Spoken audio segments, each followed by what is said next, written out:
15. Fakta dan cerdas tentang syariat Amish, itu Great Games the Biggest Foreign Free, dokumenter. Nomor 15. Satu-satunya orang Amerika yang masih hidup tanpa listrik di abad ke-21. Di jantung Amerika modern, ketika listrik, internet, dan teknologi menjangkau hampir setiap sudut kehidupan sehari-hari, masih ada sebuah komunitas unik yang hidup seolah-olah di luar abad ke-21. Mereka adalah Amish, kelompok orang Amerika yang langka, yang dengan sengaja menolak gaya hidup modern, menolak jaringan listrik, mobil, ponsel pintar, dan mesin demi menghindari perpecahan serta godaan dari dunia luar. Namun, mereka diperbolehkan menyewa sopir non-Amish dan menggunakan kendaraan ketika menempuh jarak jauh atau untuk keperluan kerja. Mereka juga dapat memakai baterai 12 volt untuk menyalakan lampu pada kereta kuda, atau panel surya untuk mengoperasikan alat-alat penting dalam produksi. Tanpa ragu, ini adalah cara yang sangat menarik dan sangat selektif dalam menyikapi teknologi. Saat ini, populasi Amish berjumlah hampir 300.000 orang, dan mereka terutama tinggal di negara bagian seperti Pennsylvania, Ohio, Indiana, dan New York. Mereka tersebar di wilayah pedesaan, tempat hamparan ladang, lumbung, dan kereta kuda masih menjadi pemandangan yang akrab, sama seperti ratusan tahun yang lalu. Di dalam keluarga dan komunitas mereka, orang Amish berbicara dalam Pennsylvania Dutch, sebuah dialek Jerman yang masih hidup sejak abad ke-18. Bahasa Jerman tinggi digunakan untuk ibadah di gereja, sementara bahasa Inggris dipakai untuk berkomunikasi dengan dunia luar. Akan luar biasa jika kita semua bisa berbicara 3 bahasa yang begitu berbeda dengan lancar, tanpa gereja-gereja megah, tanpa media sosial, dan tanpa televisi. Kehidupan Amish dipandu oleh iman, disiplin komunitas, serta aturan-aturan lama yang diwariskan dari generasi ke generasi, aturan yang tidak pernah dituliskan. Ini adalah hidup yang sepenuhnya sederhana, sekaligus terasa sangat berbeda. Dan sekarang, mari kita jelajahi kebenaran-kebenaran yang aneh di balik pilihan yang nyaris sulit dipercaya ini. Nomor 14. Rumspringa, satu-satunya rasa kebebasan bagi remaja Amish. Di dunia Amish yang tertutup, Rumspringa adalah satu-satunya pintu yang terbuka menuju kebebasan. Dalam bahasa Pennsylvania Dutch, kata itu berarti berlarian ke sana kemari. Dan sesuai namanya, inilah fase paling krusial dalam hidup seorang remaja Amish. Dimulai sekitar usia 16 tahun sebelum baptisan, anak-anak muda memasuki semacam zona abu-abu dalam hal agama. Otoritas gereja sementara melonggar, dan orang tua pun lebih santai soal disiplin. Selama periode ini, remaja Amish boleh mengenakan pakaian modern, menggunakan teknologi, dan merasakan sendiri kehidupan di dunia luar. Yang membuat Rumspringa unik adalah pengalaman-pengalaman ini sangat personal dan seringkali disimpan sebagai urusan pribadi. Setiap anak muda harus menghadapi satu pertanyaan utama. Apakah aku benar-benar cocok menjadi bagian dari komunitas Amish? Dan jawabannya cenderung konsisten. Meski sudah mencicipi kenyamanan hidup modern, sekitar 85 hingga 90% remaja Amish memilih kembali dengan sukarela, menjalani baptisan, dan berkomitmen pada komunitas seumur hidup. Bagi mereka, Rumspringa bukan soal kabur. Ini tentang memilih iman, rasuyi, dan kehidupan yang benar-benar mereka rasakan terhubung dengannya. Saat ini, beberapa kelompok Amish yang lebih terbuka, bahkan mengizinkan orang luar merasakan kehidupan Amish melalui program pertukaran budaya yang bisa berujung pada pernikahan dan perpindahan keyakinan. Tulis komentar nomor 6 kalau Anda ingin merasakan budaya Amish sendiri. Nomor 13. Bundling. Tradisi pendekatan jodoh Amish yang tidak biasa. Di dunia yang didominasi kencan online dan budaya hubungan singkat, Amish mempertahankan salah satu tradisi pendekatan jodoh paling unik di planet ini, yang membuat orang luar tercengang. Tradisi itu disebut bundling, sebuah praktik yang membalikkan konsep kencan modern. Alih-alih kencan berdua secara privat, pendekatan dimulai dalam suasana kelompok, ketika para pemuda dan pemudi menghabiskan waktu bersama di bawah pengawasan keluarga dan komunitas. Setiap interaksi dimaksudkan untuk serius, menghindari distraksi, dan menjaga hubungan tetap bersih secara moral.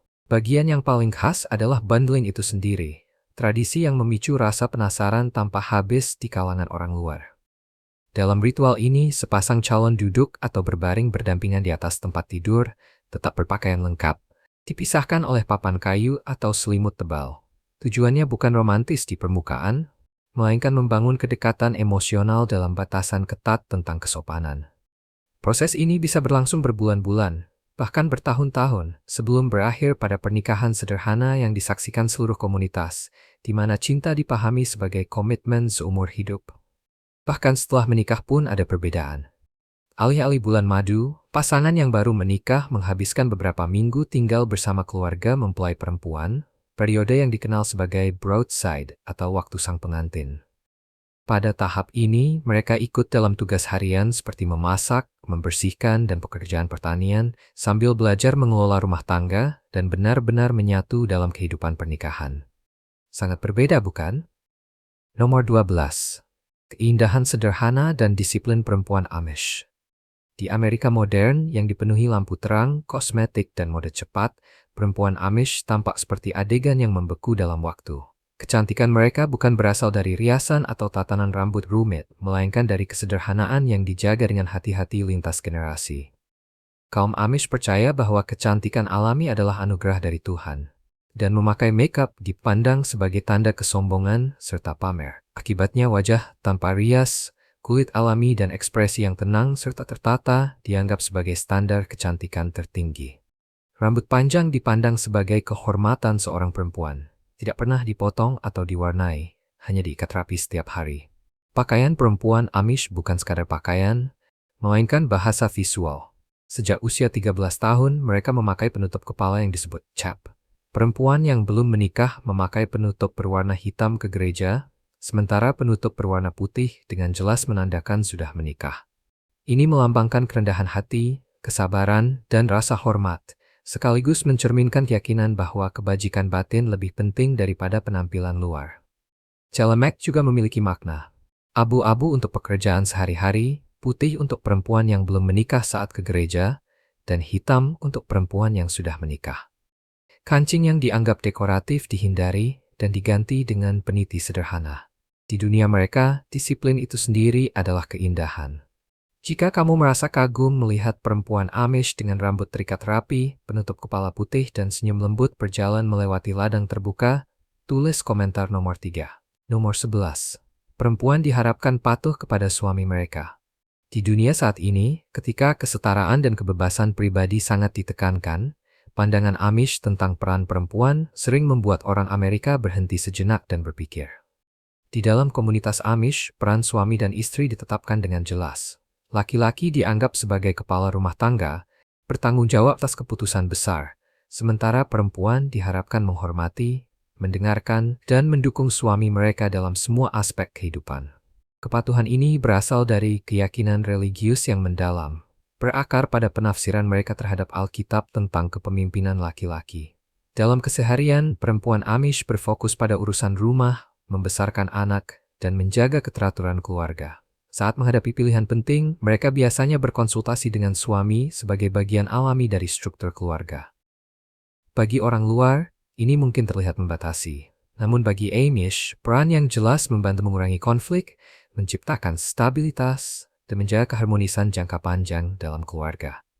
Nomor 10. Hidup sederhana dengan kekayaan yang sangat besar. Sekilas, kaum Amish tampak seolah-olah baru melangkah keluar dari abad ke-18. Kereta kuda yang berderak, pakaian buatan tangan tanpa listrik dari jaringan, tanpa mobil, memberi kesan kemiskinan. Namun di balik tampilan sederhana itu, ada kenyataan yang mengejutkan banyak ekonom Amerika. Kaum Amish termasuk di antara para jutawan diam-diam paling sukses di dunia. Sebagian besar kekayaan mereka tidak disimpan dalam rekening bank, melainkan dalam bentuk tanah. Di tempat seperti Lancaster County, Pennsylvania, banyak lahan pertanian keluarga Amish saat ini bernilai jutaan dolar, namun tidak dijual. Sebaliknya, tanah itu dijaga dan diwariskan kepada generasi berikutnya, sehingga kekayaan terus terkumpul diam-diam selama puluhan tahun. Saat ini hanya sekitar sepertiga laki-laki Amish yang masih menjadi petani penuh waktu. Sisanya mengelola bengkel kayu, usaha konstruksi, gudang, dan bisnis pangan organik. Banyak di antaranya menghasilkan pendapatan tahunan jutaan dolar dengan tingkat kegagalan yang sangat rendah. Rahasia mereka sederhana, tetapi penuh disiplin. Hasilkan banyak, belanjakan sangat sedikit. Tidak ada mobil, tidak ada televisi kabel, tidak ada utang kartu kredit. Kaya, tetapi tidak pernah mencolok. Bagi Amish, uang bukan untuk mengesankan orang lain, melainkan untuk melindungi komunitas dan mengamankan negara dan prioritas. Nomor 9. Pendekatan yang sederhana terhadap pendidikan. Sementara sebagian besar Amerika memandang pendidikan tinggi sebagai kunci kesuksesan, kaum Amish sengaja berhenti jauh lebih awal. Anak-anak Amish bersekolah hanya sampai kelas 8, biasanya di sekolah sederhana satu ruangan, di mana satu guru mengajar beberapa kelompok usia sekaligus. Setelah itu, anak laki-laki masuk ke sistem magang, sementara anak perempuan belajar mengelola rumah tangga dan merawat anak. Bagi Amish, pendidikan bukan tentang naik status sosial, melainkan tentang melayani kehidupan komunitas. Filosofi ini juga tercermin dalam struktur otoritas gereja. Hanya laki-laki yang boleh menjadi pendeta atau uskup, sedangkan perempuan mengambil peran spiritual yang mendukung dan mengajar sekolah minggu. Menariknya, guru di sekolah Amish seringkali adalah perempuan muda yang hanya menamatkan kelas 8. Namun setelah menikah, mereka diharapkan berhenti mengajar agar memprioritaskan kehidupan keluarga. Meski begitu, perempuan Amish tidak sepenuhnya bergantung. Mereka diizinkan menjalankan usaha kecil seperti membuat kue, menjual barang buatan tangan, atau memproduksi hasil pertanian. Penghasilan yang mereka peroleh sepenuhnya menjadi milik mereka, menciptakan paradoks yang mencolok. Benar tiap film jelas. Nomor 8. Pembangunan lumbung. Simbol kehidupan bermasyarakat. Untuk benar-benar memahami kuatnya komunitas Amish, saksikan pembangunan lumbung. Sejak matahari terbit, ratusan orang berkumpul di sebidang lahan kosong. Tanpa mesin modern, tanpa upah, hanya tangan, tali, dan disiplin bersama. Sebuah lumbung raksasa yang bagi tim konstruksi modern bisa memakan waktu berminggu-minggu, diselesaikan oleh orang Amish dari fajar hingga senja, seringkali dalam waktu kurang dari 10 jam. Para pria memanjat tinggi untuk menegakkan rangka kayu, memaku balok-balok ke tempatnya, dan mengangkat struktur bertonton dengan tenaga murni serta sistem katrol kayu. Sementara itu, para perempuan mengambil peran pendukung. Mereka menyiapkan ratusan hidangan hangat, ayam goreng, daging sapi, kentang tumbuk, dan pie khas mereka untuk memberi tenaga bagi para pekerja. Semuanya dilakukan secara sukarela. Bagi orang Amish, menolong tetangga adalah cara melindungi masa depan diri sendiri. Pembangunan lumbung adalah kerja keras sekaligus perayaan. Sebuah hari ketika anak-anak belajar, para pemuda membuktikan diri, dan komunitas dipererat lewat tindakan, bukan kata-kata. Nomor 7. Partisipasi wajib dalam kehidupan komunitas. Dalam dunia Amish, komunitas selalu didahulukan daripada individu. Salah satu aturan yang paling kuat membentuk identitas mereka adalah kewajiban untuk ikut serta dalam semua kegiatan bersama, besar maupun kecil. Mulai dari menghadiri kebaktian setiap hari Minggu, bekerja di lumbung, beternak lebah, hingga proyek kerja kolektif, kehadiran bukan pilihan, melainkan kewajiban. Bagi orang Amish, ketidakhadiran dipandang seperti memunggungi komunitas. Kegiatan-kegiatan ini, yang dikenal sebagai Gemeinschaft, bukan hanya soal menyelesaikan pekerjaan. Kegiatan ini memperkuat ikatan antar manusia, meneguhkan keyakinan bersama, dan menjaga tatanan sosial. Kegiatan ini juga menyediakan ruang yang terkendali bagi anak muda untuk bertemu, saling mengenal, dan mencari pasangan yang berpotensi. Partisipasi wajib menciptakan jaringan solidaritas, di mana setiap orang tahu persis di mana tempatnya. Namun, dalam masyarakat yang dibangun di atas keseragaman yang ketat, aturan ini juga bisa menjadi ukuran iman yang diam-diam menarik perhatian pada mereka yang mempertanyakan norma yang sudah mapan. Bagi orang Amish, komunitas bukan sekadar tempat hidup berlangsung. Komunitas adalah fondasi hidup itu sendiri. Nomor 6. Keluarga Amish sangat besar. Saat sebagian besar Amerika menghadapi krisis angka kelahiran yang rendah, keluarga Amish bergerak ke arah sebaliknya. Bagi mereka, anak-anak bukan hanya sumber kebahagiaan, tetapi juga anugerah suci dari Tuhan dan masa depan seluruh komunitas. Orang Amish tidak menggunakan alat kontrasepsi, dan sebuah keluarga pada umumnya memiliki antara 6 hingga 10 anak. Akibatnya, jumlah penduduk Amish kira-kira berlipat ganda setiap 20 tahun, sehingga komunitas perlu membeli lebih banyak lahan, membangun pertanian-pertanian baru, dan meluas ke negara bagian lain di Amerika Serikat, bahkan sampai ke Kanada. Sejak kecil, anak-anak membantu pekerjaan keluarga, belajar tanggung jawab dan rasa kebersamaan yang kuat sejak dini. Sekitar 90% perempuan Amish memilih melahirkan di rumah, dibantu oleh bidan berpengalaman.